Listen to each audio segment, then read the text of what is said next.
Assalamualaikum warahmatullahi wabarakatuh. Waalaikumsalam warahmatullahi wabarakatuh. Waalaikumsalam warahmatullahi wabarakatuh.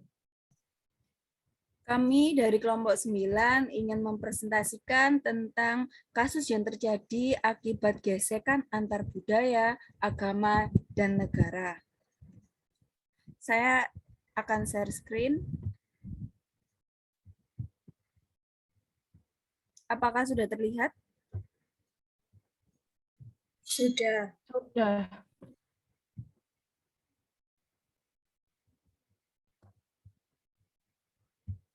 Kasus yang terjadi akibat gesekan antar budaya, agama, dan negara. Dosen pengampu A. Muammar A, SPDI, MPDI. Next. Berikut ini anggota kelompok 9.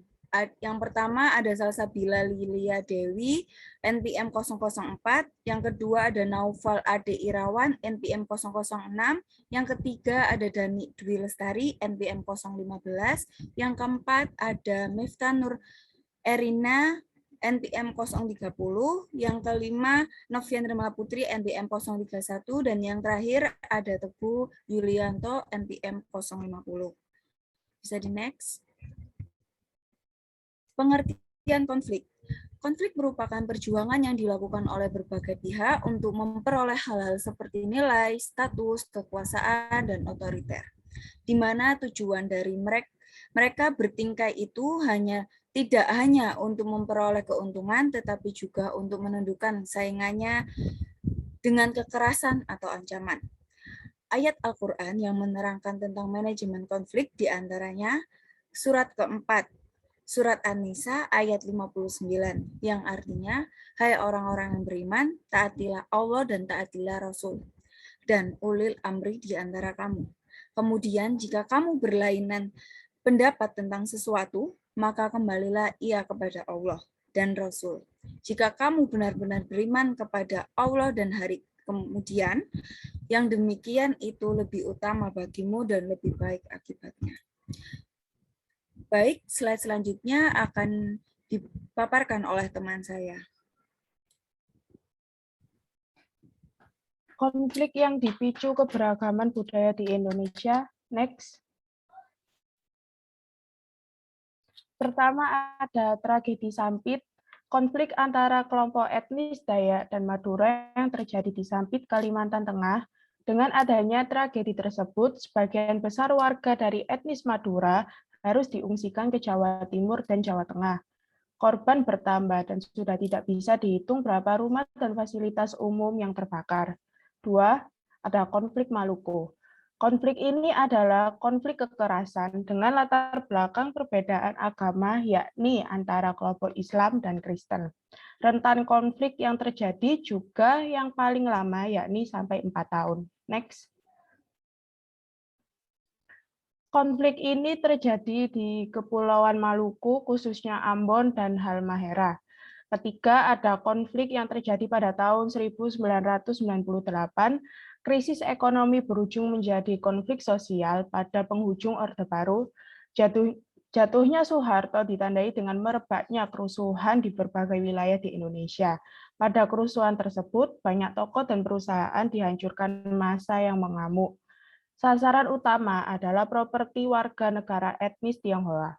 Selanjutnya akan dipaparkan oleh teman saya.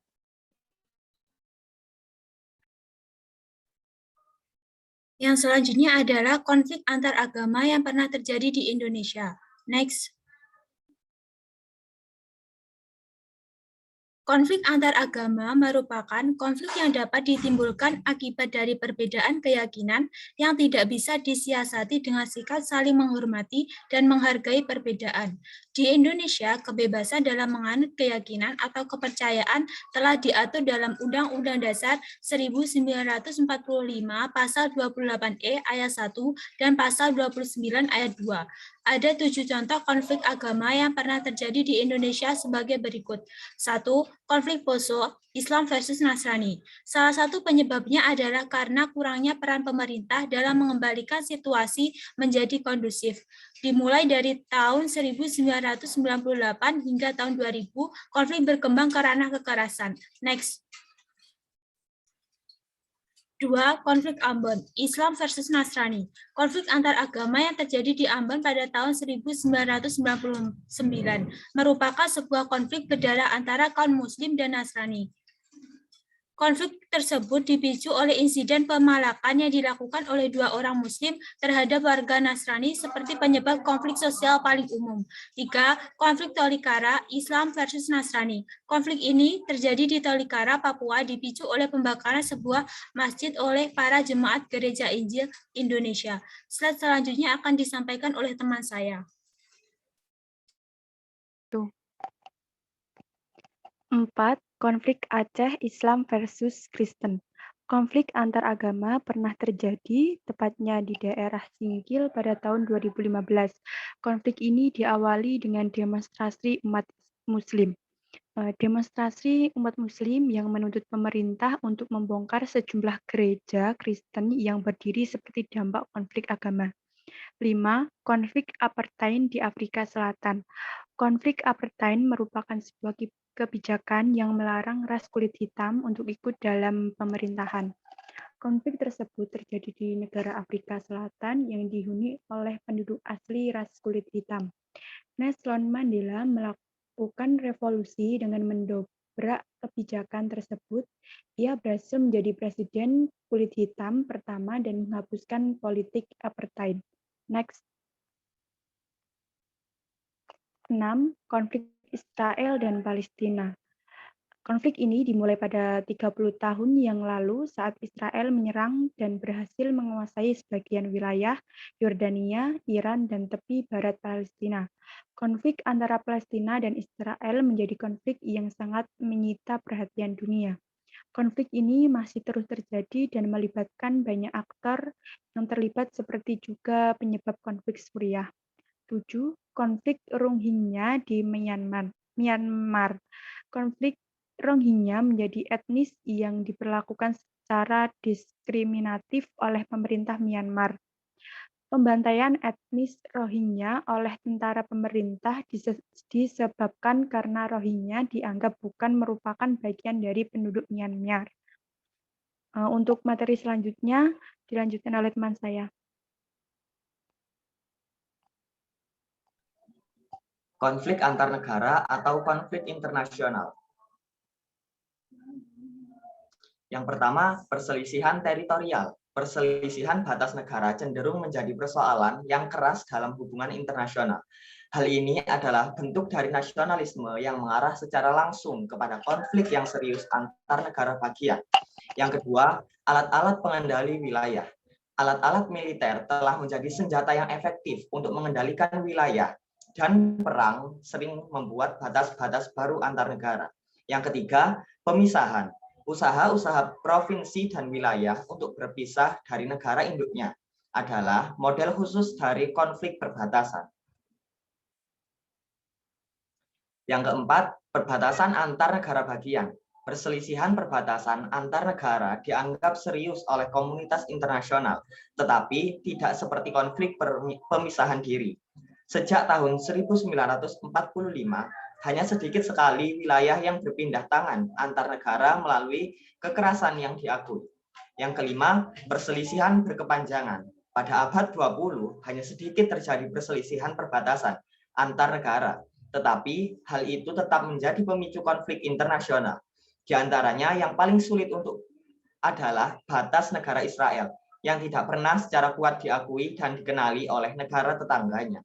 Perselisihan pulau terkemuka lainnya adalah di Timur Tengah antara Iran dan Uni Emirat Arab mengenai kepemilikan kepulauan kecil dekat mulut Teluk Persia.